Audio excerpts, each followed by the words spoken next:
It's time to pop the top off with Pub Talk today. We are back with the new NFL schedule. We're going to talk about Don Shula, and finally, Hops of the Week returns. But before we begin, Pub Talk is brought to you by Route 11 Chips. Social distancing is the law of the land, so that means it's time to stuff your face alone with some chips, and Route 11 has got you covered. Since 1992, Route 11 has been chipping away to give its consumers a great and tasty product. So make sure you check out your local Martin's Food Line and Giant and pick up a bag today. Okay, lights, beer, action.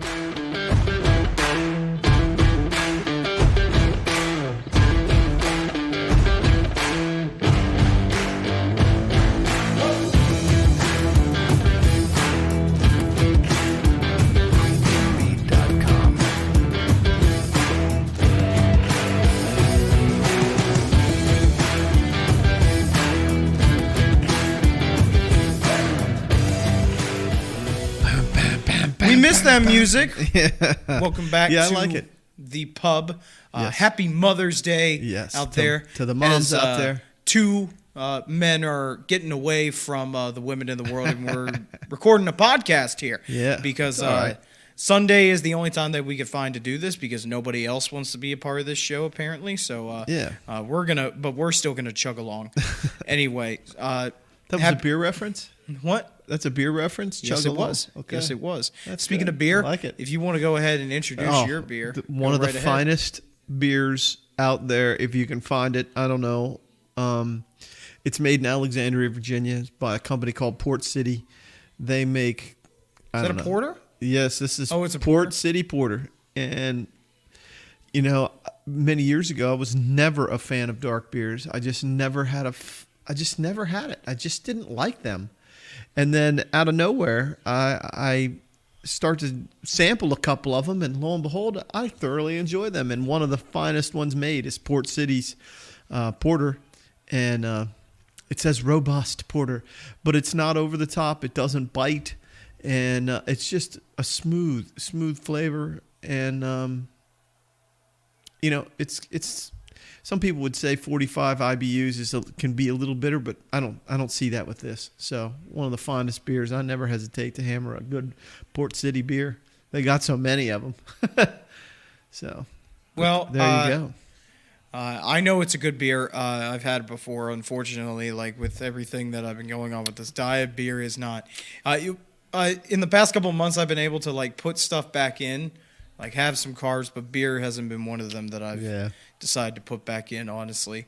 Hey, I wonder who's going to win this game. I've been sticking more to the liquor. I know. We are watching the New England NFL Patriots Super Bowl Classics play the Atlanta Falcons in the Super Bowl. Yeah. And it was a classic, and it's about to happen. A minute, 15 seconds left in the fourth, and the Patriots are down by 8. I'm not sure they can pull this off. If you don't know what we're talking about, you missed a hell of a Super Bowl. But anyway, Speaking of football, we're going to talk about the NFL schedule coming up here very soon.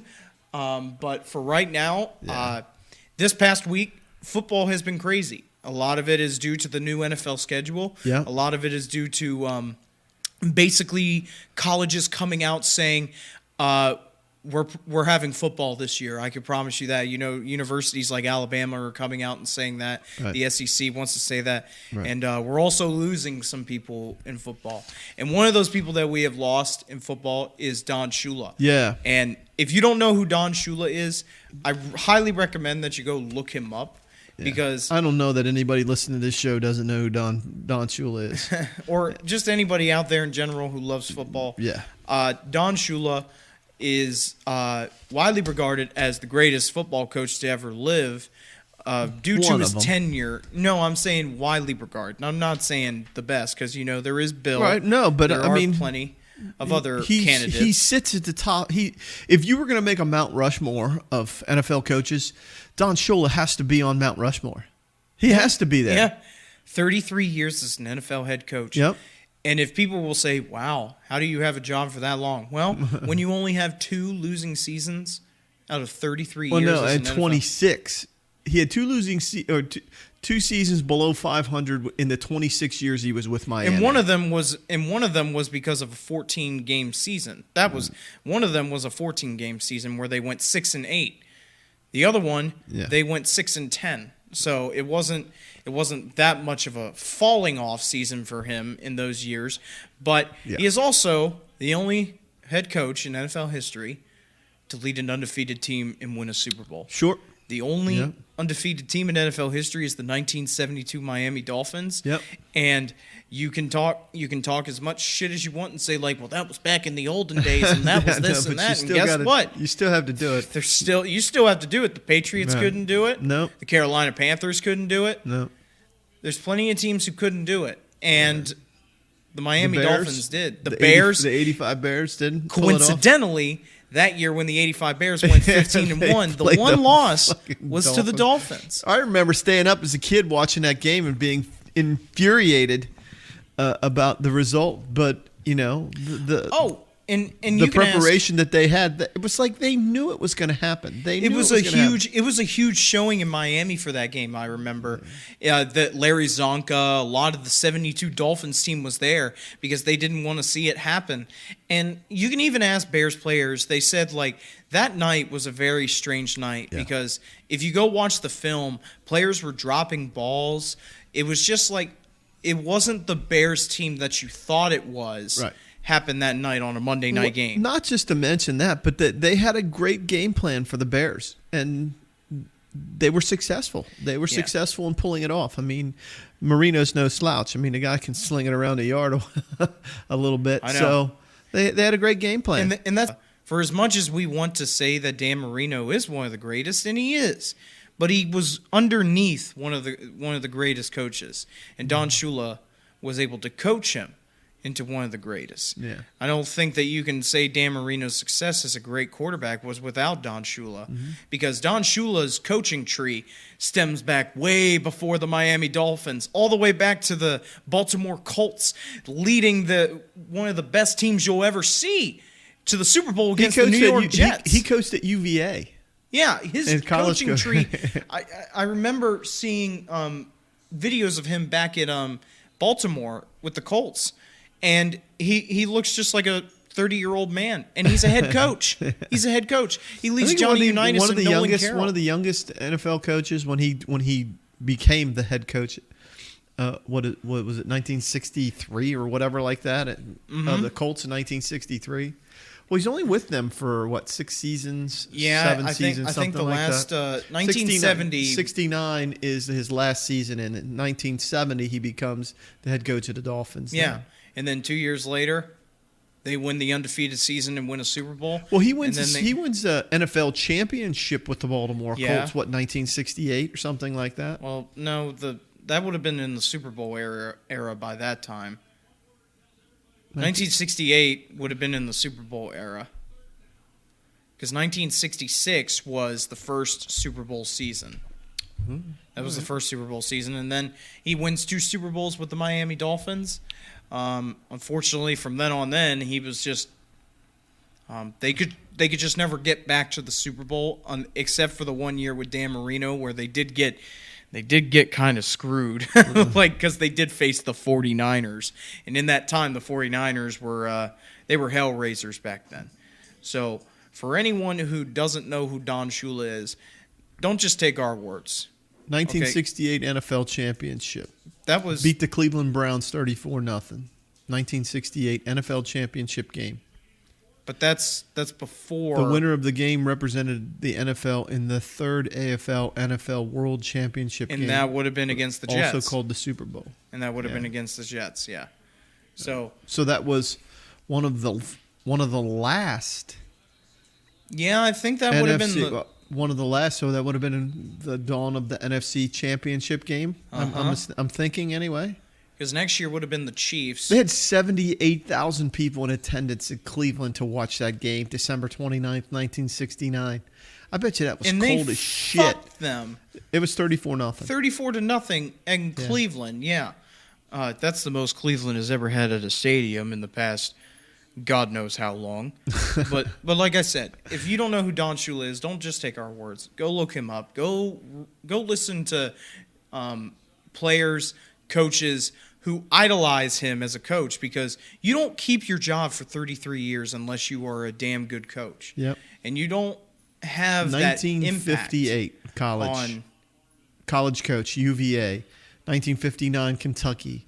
Then he breaks into the NFL as a defensive backs coach with the Lions. He becomes the Lions defensive coordinator in 1961. So for 2 seasons, he's the defensive coordinator for the Detroit Lions, and then out of nowhere, 1963, becomes the head coach of the Baltimore Colts. And then at the end of the 69 season, the Miami Dolphins pay him, and he spends the next 26 years with the Miami Dolphins and finishes out his career. He enters the Hall of Fame 1997. He has the most wins as an NFL head coach. He's in the Ring of Honor in the Miami. NFL 100 team, even though some of those pickings are a joke. But yeah, he has the most wins as a head coach in NFL history. Yeah. But his postseason 30 couple of games, he's a right around 500 kind of coach. And when it comes to the postseason and stuff. But what does it say? Most regular season wins, 328 wins. Most total wins, 347 wins. I think they said that Belichick would have to have 2 more seasons in order to catch him. But if he stays coaching, he will eventually catch and pass Shula. Oh, I'm sure. I'm sure of it. But I'm not. Every record is meant to be broken. Yeah. And regardless of, you may have 4-time coach of the year. I forgot about that too. And only one of those times as coach of the year was with the Dolphins. All the other 3 were with the Baltimore Colts. I bet it was for 72. Yeah, 72. He's coach of the year in I'm 72. not surprised. How with could that. you not? Yeah. So. In that team, I still remember some of the players. Bob Greasy. Yeah, You had Larry Zonka. You Mercury had Morris. Yeah. Nick Bonicatti. You had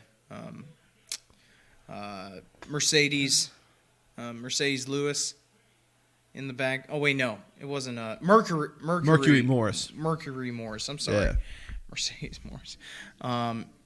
So that team had great players as well. So, but that's enough talk about a somber note about Don Shula.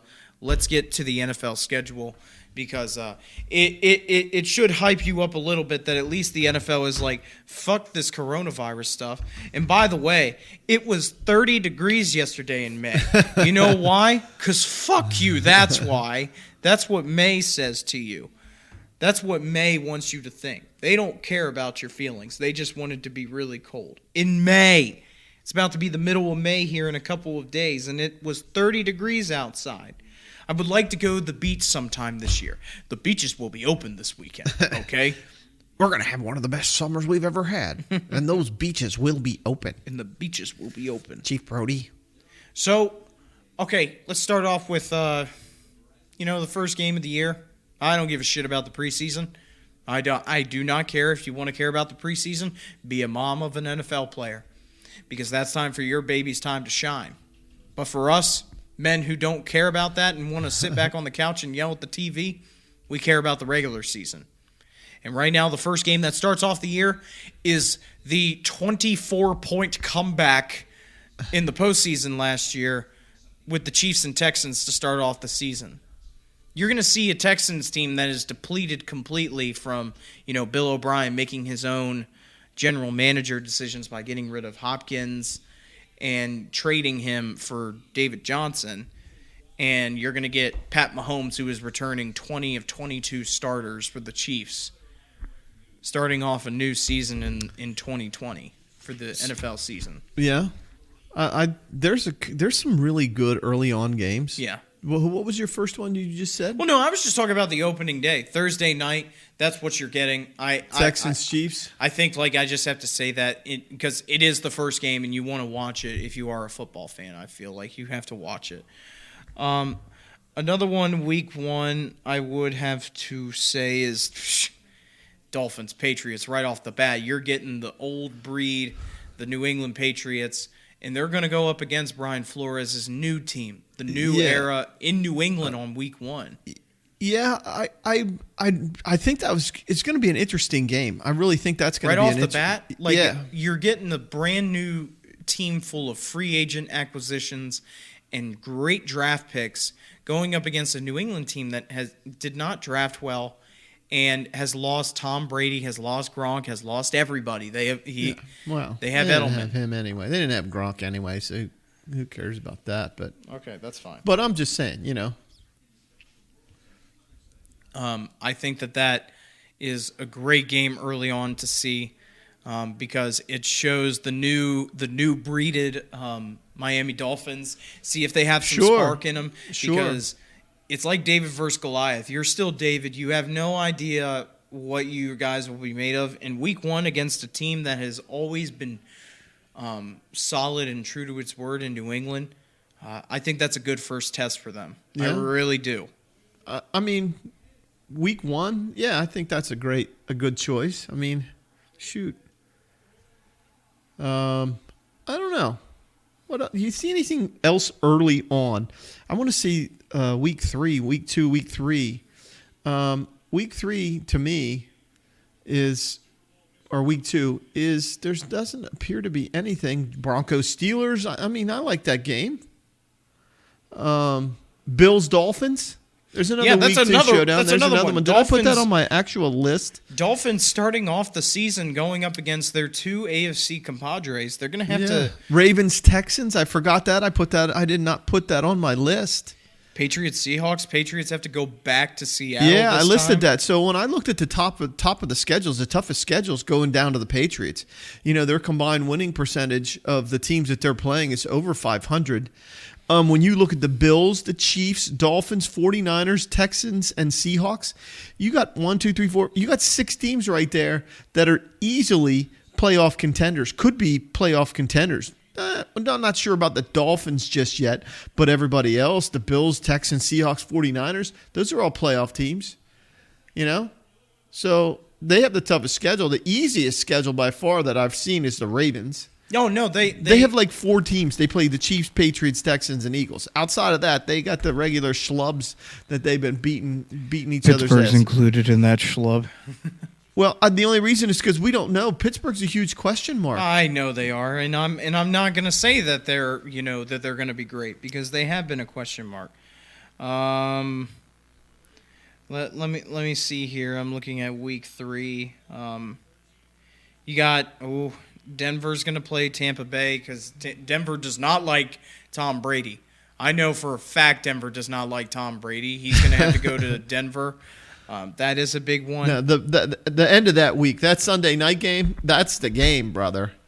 That Sunday night game's going to be the game. That's Chiefs-Ravens.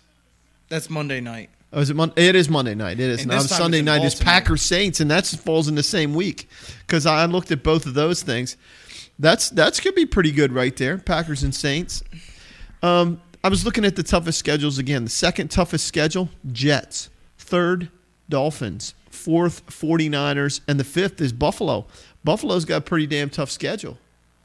Well, good for Buffalo. At least, I mean, they do have a tough schedule. I think they need it. I think you they need it. And if you can play that tough schedule and finish out 12-4, 11-5, and you can come out of the season like that and jump into the playoff, you've been fire tested. That makes you good. I mean, that gives you.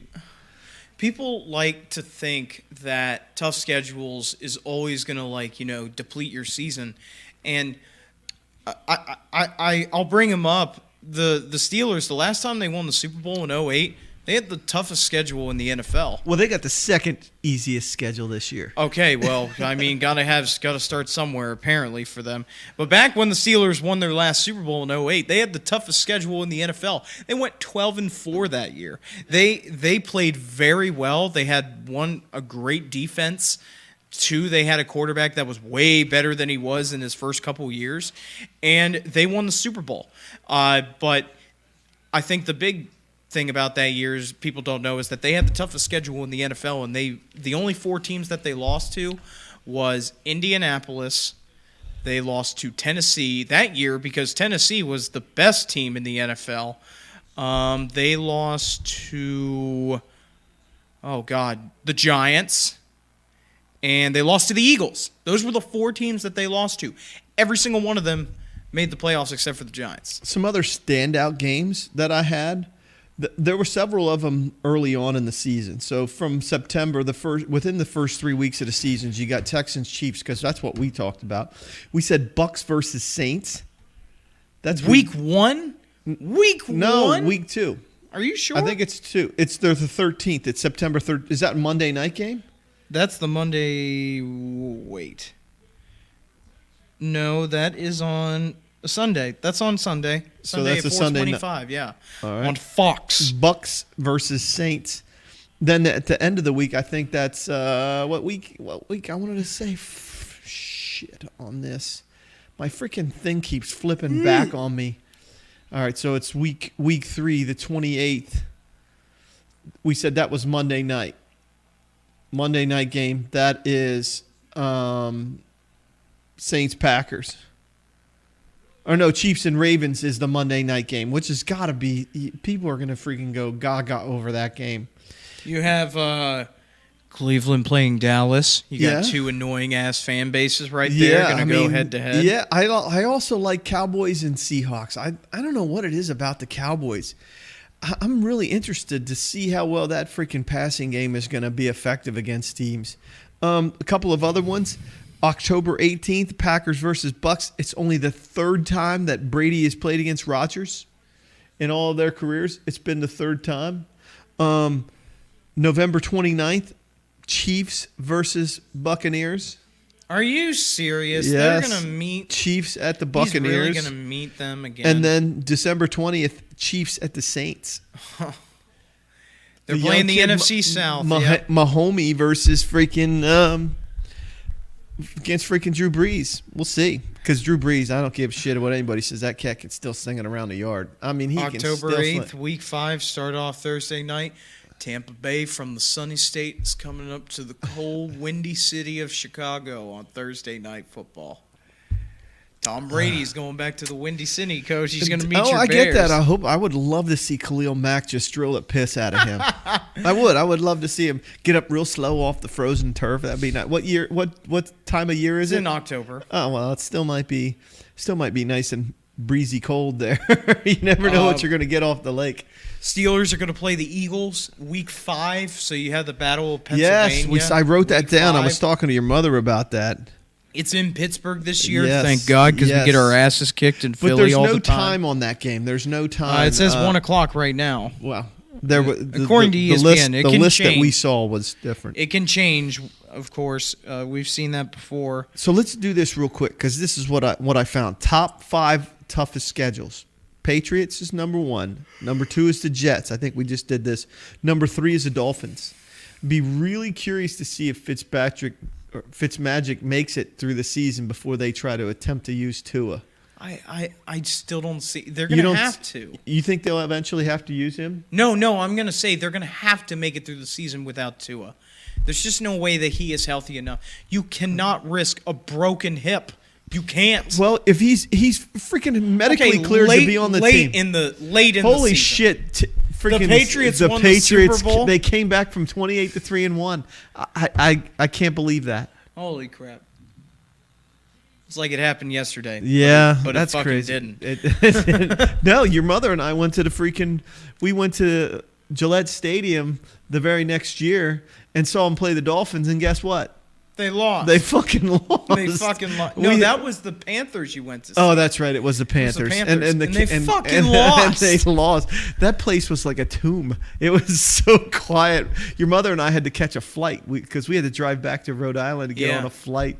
And so we freaking hightailed it out of the stadium. There was nobody around. It was super quiet. Because it doesn't happen often at Gillette. They were stunned. It doesn't happen often. And above all else, it was Carolina who did it. I know, but your mother and I had the best time. We had an awesome time. Gillette Stadium is absolutely gorgeous. Yeah, it's I'm sure a gorgeous it is. stadium. It's out in the middle of nowhere, too. And it's, well, for nowhere for as far as New England is. It is kind of an area, but we went to this restaurant that's right there. It's called Patriot Place. And we went to this Mexican restaurant. Ridiculous. I shit my brains out. No, it was awesome. It was really good. And then they have shopping right there and stuff like that. Of course, I got a shirt and a visor and stuff like that. But And a visor. and a visor. Got myself a visor. But yeah, it's a really cool area. It is. It's really well done. And the way they manage fucking Dunkin' Donuts. where they manage the traffic.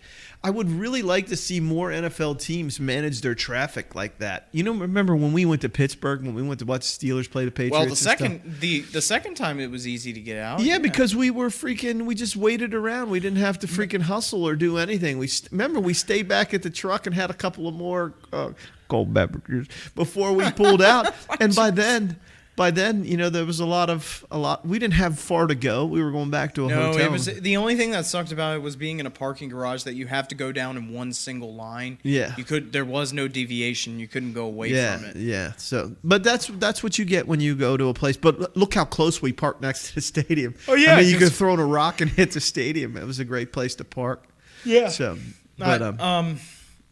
And those seats were awesome. What were we talking about? They could have been better. I mean, sitting outside instead of sitting inside, but it is what it is. What do you mean, sitting inside? You had your own bar. I get that, but I would rather have been outside where everyone was freezing their ass off and seeing the Patriots fucking lose than sit inside. What happened at the end of that season? We didn't make the Patriots won the Super Bowl, and Pittsburgh, they won that game, and then next week they had to beat New Orleans, and they lost, and it was like, well, it was fun while it lasted, because it didn't happen. So hopefully we'll get a chance. If we get your mother and I got some airline tickets. Hopefully we can transfer around and use them to go somewhere and go watch a game or something like that, depending on what happens with the season. Because I don't even know about our upcoming season. Who knows what the hell's going to happen with that? So, there are people that are talking like high schools won't be back in session like they're supposed to, and there's going to be so many limitations. What? There's a lot of talk that there's no clue. There's no clue because one of the things about this damn coronavirus is you're talking about a building with 1,500 plus people. You think about bigger schools. You go down towards the city and down towards D.C. and you got buildings with 2,000, 3,000 students in them. That's not good. So it is what it is. We'll see. But I want to have a season. I can't wait. Could be very interesting, man. All right, so let's go back to this. I'm sorry, I don't mean to derail this. Easiest schedules. Number 1, Ravens. Number 2, Steelers. Hey, number 3, the Ravens get the easiest schedule. They get an easy road to the playoffs, and then Lamar Jackson shits the bed again. This is great. This is perfect. 3, the Cowboys. Number 4, the Browns. And number 5, how could you not? Danny Snyder's boys. Are you serious? The Skins. Skins? Yep. 5th easiest schedule. Those 5 teams, Cleveland's going to play, those teams are going to play each other. Every single one of those teams that you just named plays each other in the same schedule. Yep. What a coincidence.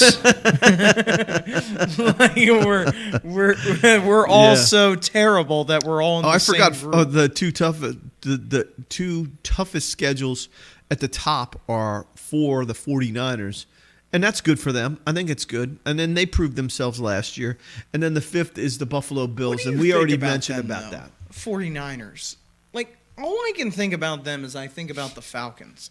That they had that magical year where they did everything right. They had fantastic players. Right. And they still have them. But I couldn't see them going back to the big dance again. I just couldn't. Maybe they will, maybe they won't. You'll find out. I think that you have to get through. I honestly believe that the NFC runs through now. It runs through freaking New Orleans and Tampa Bay. And that's crazy. That's a juggernaut you're going to have to deal with. Those two teams are loaded. Those two teams are, by all accounts, exceptionally good. Will the Packers make an impact? I don't know. Could Nick Foles? Why do you get a hot wife, Tom? Does Nick Foles present something to the Bears that make their movement? Because look at them defensively. You know what I mean? They have all the right pieces. They have all the right pieces on defense. They've got a lot, and who knows if Nick Foles or even if Trubisky can actually play. If the Bears have another 13-3 season, 12-4 season, you're gonna have trouble with them. You're just gonna have trouble with them defensively. So we'll see. And Chicago Dallas, has made it I'll tell you clear. what, Dallas still scares me. No. They have weapons defensively is their issue, and they've been brought up because of injury. And then you look at the AFC, you have Buffalo. You're going to count Bill Belichick out? Not a good idea. Are you going to freaking cash in on the Bills? I don't know. Kansas City is still good. I mean, there's a lot of freaking talent out there. The Chiefs, holy shit, who wants to play them? Who wants to go to the Tundra and play them in Kansas Yeah. City? And hey, what about the Pack? Will the Pack be any good? I don't know. I would love to see the freaking Bears freaking kick their ass a couple times and then Chicago has already get off made the it schneid. clear they don't want Trubisky because they've already declined his yeah, fifth-year they declined his option, fifth-year option. and that's not surprising. But at the same time, they need to find somebody who is just all around better at quarterback right now if they want to succeed. So part of me says that they paid a shit ton of money for Nick Foles. Now, granted, Jacksonville's going to have to cover a lot of his guaranteed money. They're going to have to cover that. But the Bears are paying him some serious cash to step out on the field. Now, if I'm Nick Foles, do I want to be the starter in Chicago, or do I want to put my time in Chicago and eventually I'm done with this whole football thing anyway? And I will have cashed in because I've got the guaranteed money. And does that open the door for the Bears to draft another quarterback? Here's the thing about Nick Foles. I think that this is just me speaking from seeing him play. I think that he really will succeed in Philly. Because when I look at I mean Chicago, I'm so sorry. When he will succeed in Chicago because when I look at Nick Foles over his career, you see him go to Philly, and he's very successful his first time. Yeah. He throws 27 touchdowns and 2 interceptions one year. That is insane, okay? And then he gets traded to St. Louis, who at the time, the fan base is not as big. They're just not huge. They don't really give a shit about their team. And then he's about to quit the NFL until Kansas City comes calling. He goes to Kansas City. He's the backup for a year. And then he goes back to Philly. And then whenever he does play in Philly, he succeeds. And then he gets an offer from Jacksonville. And once again, Jacksonville is a city where they don't really care about the team. They don't give a shit. They're on the sunny beaches. They're all having fun down in Florida. I see Chicago as another Philly team where the fans love Chicago Bears football, and they want to see their players do good, and they will back up their players. I see the teams that he played for, like St. Louis and also Jacksonville, they don't give a shit about their teams, really. They just don't, especially Jacksonville, where he was in a bad situation. He broke his collarbone the first week. And then he comes back, and there's just this whole, if I might lose my job to Gardner Minshew, I might, there's this whole the thing stash. going on. And it sucks because he broke his collarbone because he did very well in the first game until he broke his collarbone. And so, I don't know. I just see him succeeding in a blue-collar town like Chicago, because he did exactly that in Philly with good players around him as well. Because Nick Foles is way better than Mitchell Trubisky is. I think so. And the fact that a million times better. Yeah, but and the fact that Nagy and Foles have a connection. It was the same thing with Peterson and Foles. Yeah. They had that connection because of Kansas City. Yeah, and so Nagy was a co-offensive coordinator back in 2012 when I guess Foles was a rookie and stuff like that. So they had a connection with each other. Yes. And now when there's an opportunity to grab him, you do it. So does Matt Nagy have a special? Yeah. I don't know. I don't want to call it a relationship, but does he have a connection to this guy that allows him to play? Because if you never do. You never know. And I think that there is something there. Or if I'm Nick Foles, why do I go to the Bears to sit behind Trubisky or to compete against him for the job? They're going to say compete against him, but I guarantee you this: Nick Foles is going to be the fucking quarterback. At least he better.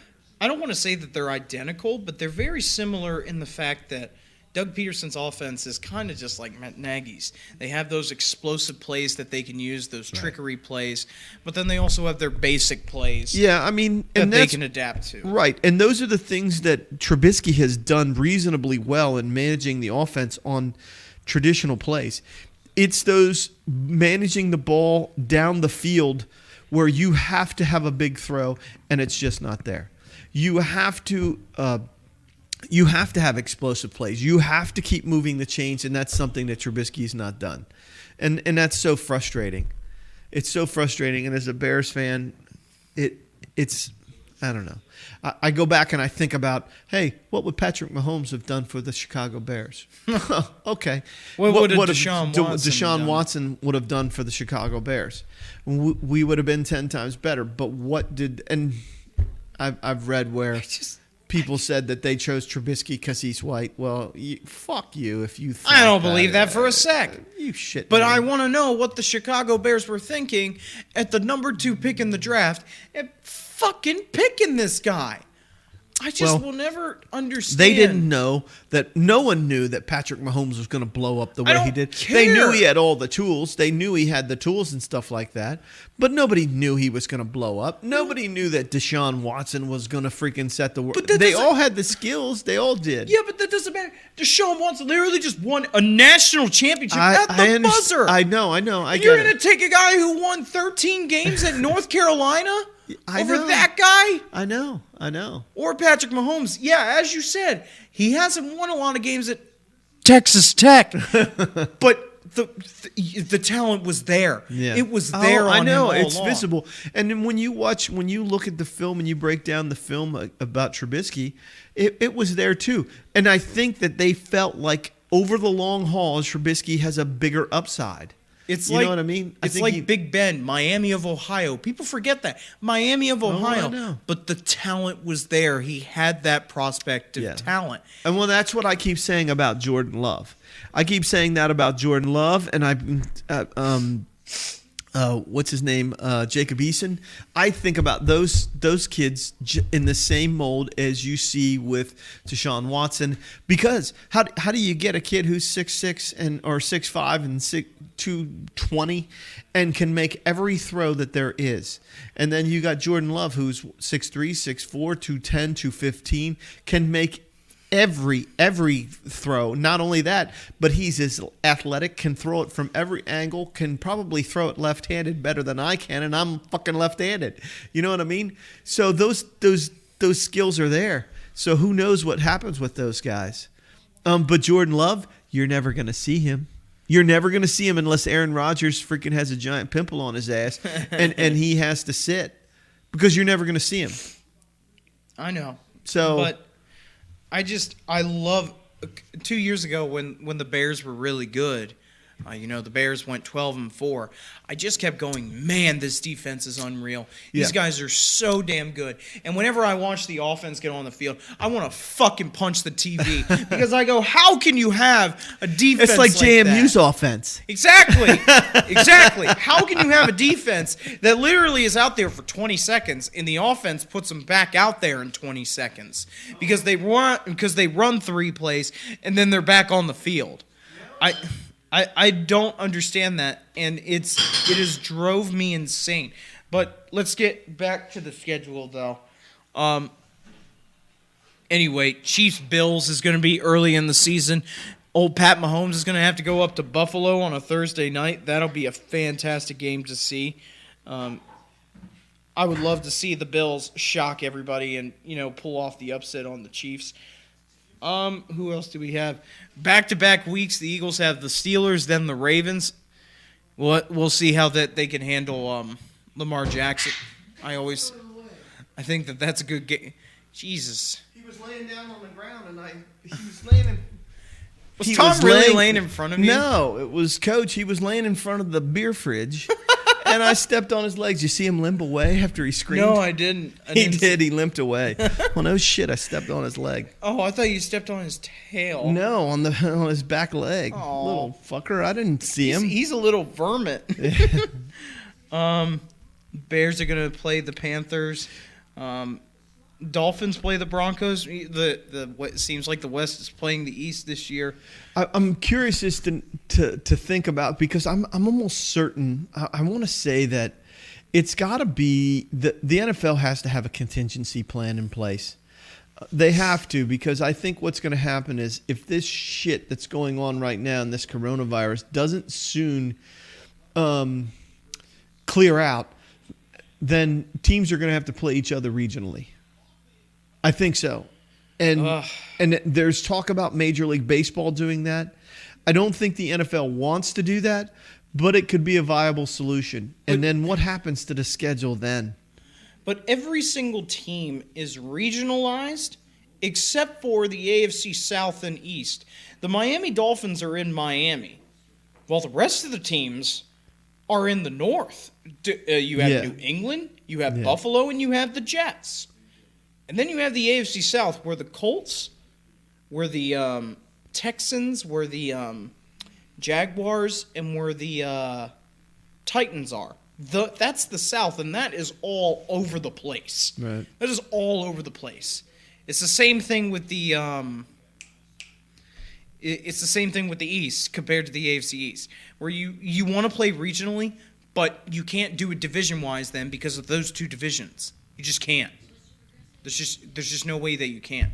Look at the NFC North. Yeah. You have Chicago, Minnesota, Detroit, Green Bay. They're all in the same area. Regionally, Four they fit states together. up They and fit down. together. But you don't. When you look at the AFC and you look at that, Yes. and you got New England all the way down to Miami, that's not, Yeah, exactly. And then you talk about the West.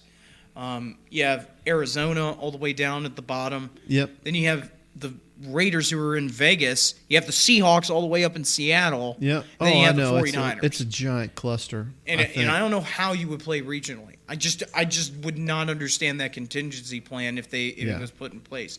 Sure.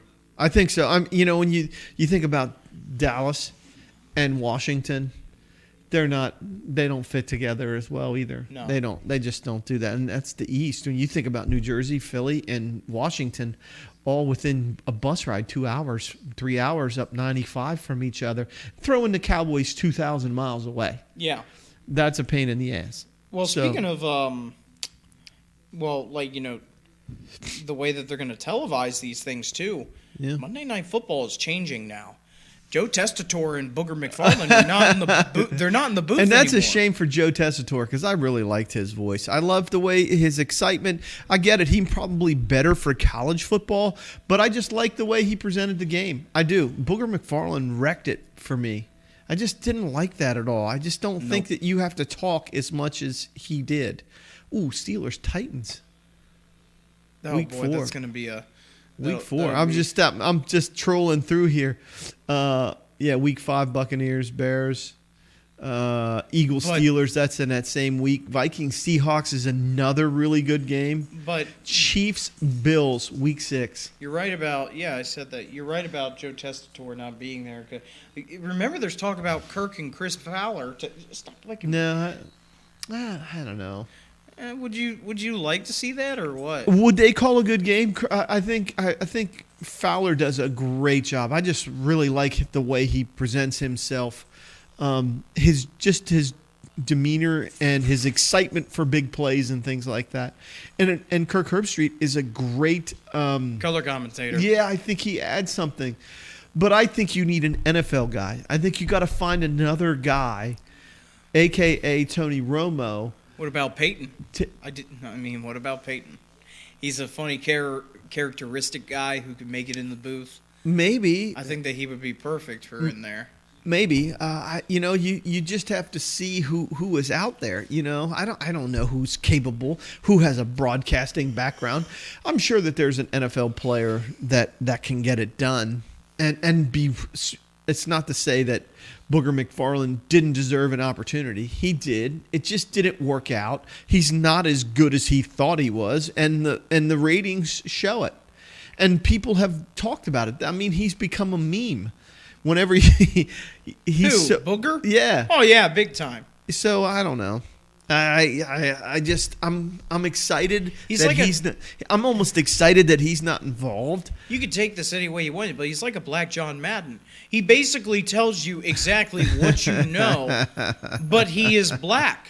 Yeah. Well, when a guy runs, he goes faster. You see, whenever the ball gets thrown into the end zone, that means it is a touchdown. Like, just stop, okay? We get it. We've seen it.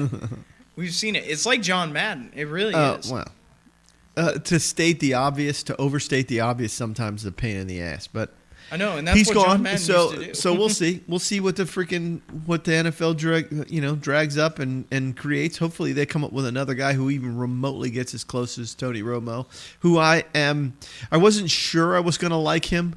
But over the course of time, I really enjoy his insight. I really enjoy what he does with the game. Him and Joe Buck do a great job. Well, I know Troy Aikman and Joe Buck. Who does it with Romo? it's Jim Nantz. It's Jim Nantz. Yeah, and who's better than Jim Nantz? Any other games that you want to talk about? Jim Nantz could do freaking competitive eating and make it sound really good. Okay. What? He doesn't do the Coney's Island hot dog though. Yeah.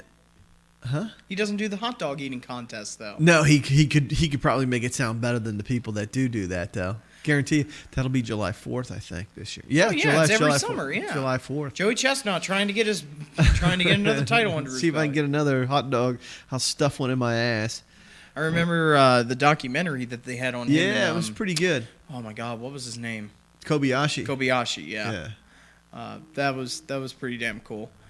Speaking of another thing in the NFL, I was gonna put it in my hops, but I'll only have one now. The NFL passed a ruling that pass interference replays are not going to come back. Yeah, I saw that, and I thought that was a nothing issue to begin with. I didn't think it was even worth having. It is. I don't know. It was just a humongous outcry from Saints fans. Yeah, I get it. And part of me says that it's always been. And for people who are confused by this, the way that the NFL did it is that they went into making this rule by having a 1-year test period, seeing if fans would like it, and seeing how the support was for it. Well, if you could tell during this season, there wasn't a lot of support. We thought it was great in practice, but when it got implemented into the game, it made the games longer. You were like, dude, how the fuck is that not pass interference? Right. You were like, what? I know. And until this Corona shit showed up, I think the freaking XFL was doing it the right way. It was clearly transparent. They let the fans know. They watched it. They replayed it. They discussed it. They showed you exactly what they thought. And then the call was made. And then it was done. And everybody knew that it was the right call. They knew that they were making good decisions.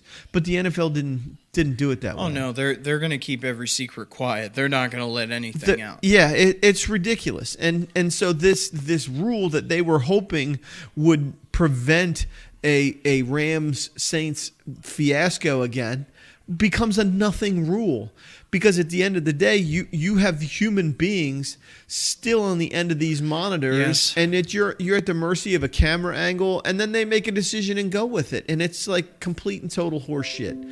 So I'm just glad that they're done with it, because to me it was a nothing rule. They tried it. It's I don't know.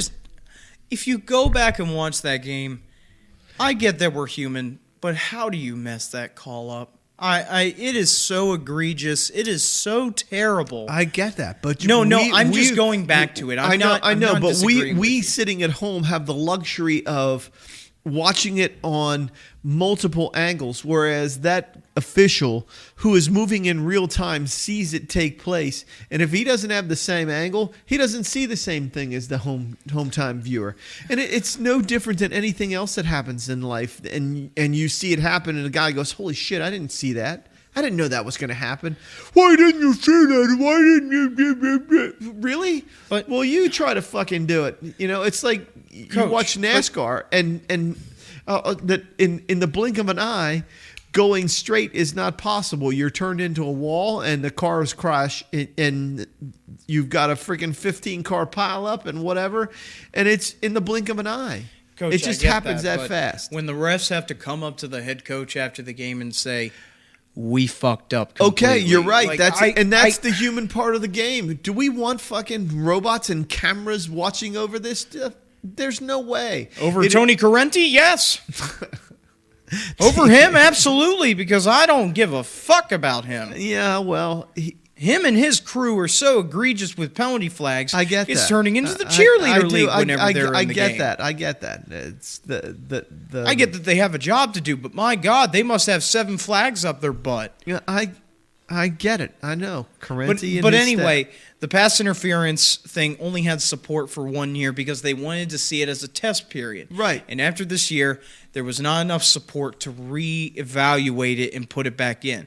Which is, I honestly, like, you Saints fans can be mad all you want, but I'm glad that it's over. Because whenever I would see the flag, the challenge flag, that would come out from a coach, I would be like, you got to be fucking kidding me. We're really going to stop this. We're really going to stop the play now to see this happen. And what happens if it isn't pass interference still? You just wasted a timeout there. Yeah. You just threw away that. I know. I understand. I get it. You just wasted a challenge. You wasted a timeout. That's why I called it a all nothing this. rule, and that's why I call it a nothing. It just freaking appeared and it's gone. It's not unlike anything else in the NFL. Something else will come along, and you can't show your Nike logo, or you can't show your Reebok logo, or you can't show your Newman's logo, or you can't do whatever. You have to have that covered up. You have to do this. Well, your from shirt what I has know to be about tagged. that, the only thing that involves Nike with the NFL is the uniforms themselves. I understand not that. anything underneath of them or anything like that. I know. I'm But just telling you. But in it's terms just of- another rule. I know. Like you can't be seen. Like we were watching, just for example, it's this. It's not any different than any other league. Like for example, the NBA. We were watching the Last Dance. Your mother and I were watching the Last Dance, and they were talking about Jordan and Pippen, and they were playing in the '92 Olympics, and 92 Dream Team, baby. yeah, the Dream Team, right? And so they were wearing Olympic uniforms, and the Olympic uniforms were made by Champion, and the outerwear, the Olympic athletes were being dressed in Reebok, right? They were wearing Okay. Reebok. Michael Jordan is fucking Nike. He Yeah. doesn't wear Reebok. But they said, you have to wear the uniform. You have to wear it. You have to. And so Michael Jordan, you know what he did? He goes, I'll wear a uniform, but if you think for 1 minute you're going to see me wearing a freaking Reebok uniform or Reebok logo, you got another fucking thing coming. He goes, I got something in store for them. So you know what he did? So when they were accepting their gold medal, guess what he did? He threw the American flag over top of his freaking shoulder, and it covered up the Reebok Reebok logo. So he had it on, but nobody knew. Nobody could tell he had one on. But he did. Well, what about them being out on the court? You couldn't see them. No, that's Champion was on the uniform. Okay, no, but I'm saying like for warm-ups, was he not wearing the Reebok? Nope, took it off. Oh, he just wore his uniform. Wore it to the thing, and then took it off, and then did his thing without his shirt on, and then wore his clever bastard. Yeah, that's why he's worth a couple $1 billion and one That's of the, why he has his own if not brand. the greatest player on the planet. That's why he has his own brand, his own line of Yeah, that's why I said apparel. $2 billion. Not line of The apparel. Jumpman.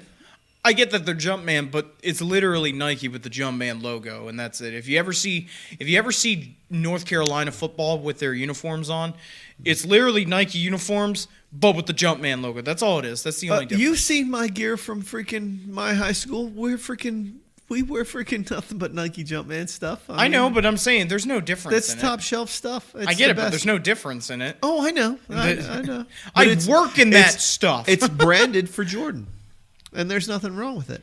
Yeah. So, any other thoughts on this before we go on to Hops? No, I think the schedules. I think there's a lot of exciting games, and as teams, you know what I mean. As teams progress through the season, and what is this all about? It looks like a former game.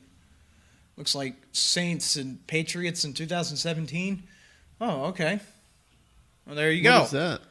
It looks like at the beginning of the season it was. So I don't know. I don't know. It was during the 2017 season. Okay. What What was I just saying? I don't know. I don't remember. Yeah, whatever. We got mesmerized by the TV. Of course we did. All right, so let's move on to hops. We're finally back here with this. It's been a couple of... You said you had one? It's been a couple of weeks. Yeah, I'll save mine, though. You go All ahead right. first. And so I How many do you have? I get two. Okay. Two short ones. So I'm looking at my Fox newspaper, and it's nothing politics. It's the strange news category. It's on a whole bunch of things that they have. Is it next to the Garfield cartoons? Yes, it is. It's Nice. that into Beetle Bailey, and I think there's a Far Side reference too. And then, Good. Because that's the only thing I read in the... Whenever I would be in high school... The one class I always had newspapers in it. I would grab the newspapers. It gave me the sports and comics section because that's all I fucking cared about. Right. I wouldn't read anything else. So it didn't happen in the United States. It happens in one of the stands, stand, Hands in the whatever stands. the stand is. So they were celebrating the end of their quarantine. This young woman is ecstatic that their mandatory quarantine for coronavirus was lifted, and everybody was getting back to life. And so she and her boyfriend went on this hike, and she was taking pictures from this cliff. And she was so excited she fucking fell 110 feet and fucking died. Oh my God! Why did that seriously just change on a dime? Yeah, because that's what I'm thinking to myself. Hey, I'm done with quarantine. Why don't we go get something to eat and go get a couple of drinks and have a really good time? No, let's go climb a fucking mountain and risk our lives. But that's what she did. She fell 110 feet. They were taking pictures, and she fucking lost her balance and fell to her death. Coronavirus didn't get her. The fucking sudden stop at the end on the rocks got her. So what in the world? Yeah, Coach? Crazy shit. So when this stuff ends, don't go crazy and stay away from high places. Stay away from mountains. Just Stay don't away. walk anywhere. Stay away. Stay away, because I read it in the newspaper. Stay away from high places. Just stay away from them. Keep your feet rooted on the ground. Put your ass on a bar stool. Have cold beers.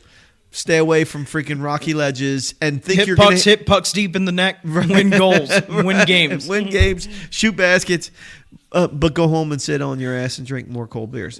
Because going out, being so excited that you're going to go climb in the mountains and go take pictures that's a recipe for disaster.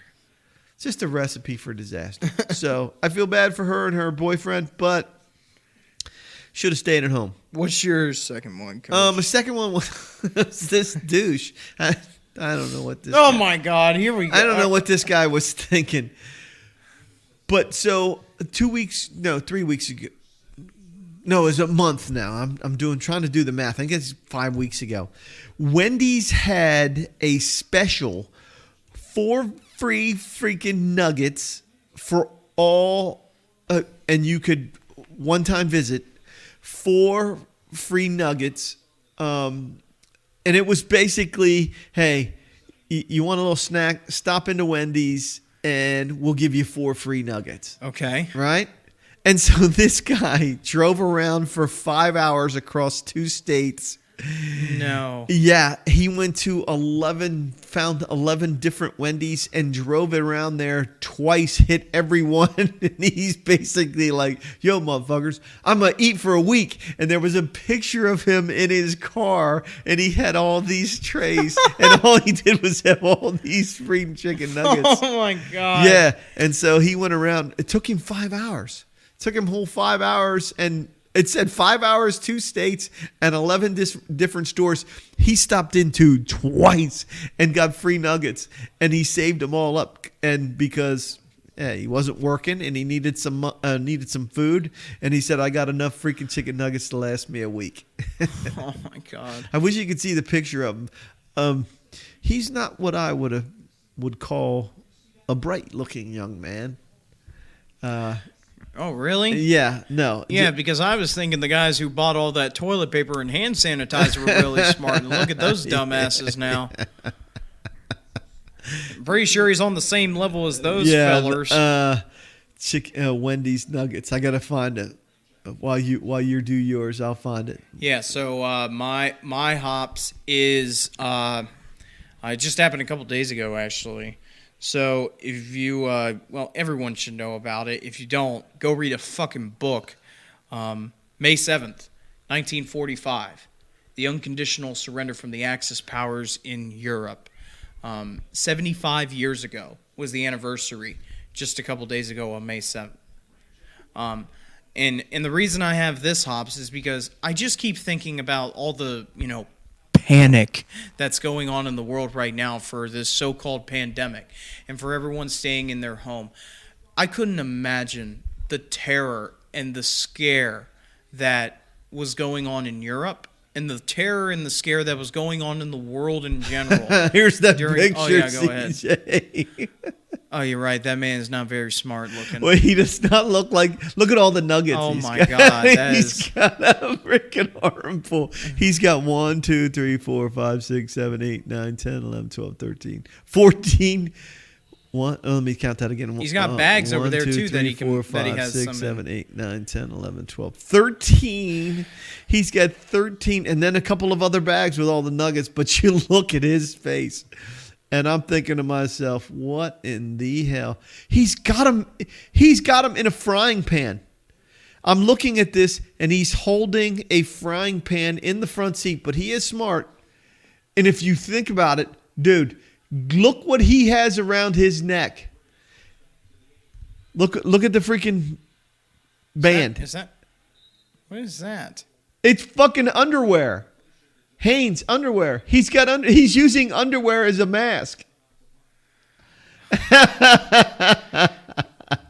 Oh my God. Is that crazy? Look at the look on his face. And he's holding a skillet. And then the thing about it is they show his map. Yeah, so it's around he went into freaking Canada.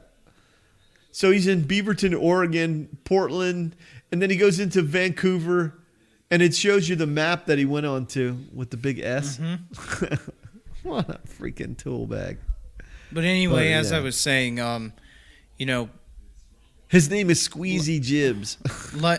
Life right now, if you're in your home, if you're staying safe, remember that they're keeping you safe in your home.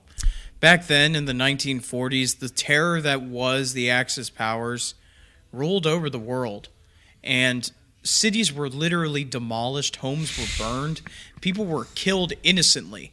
Like you literally had rulers like Stalin, Hitler, you had Hirohito just kill their people.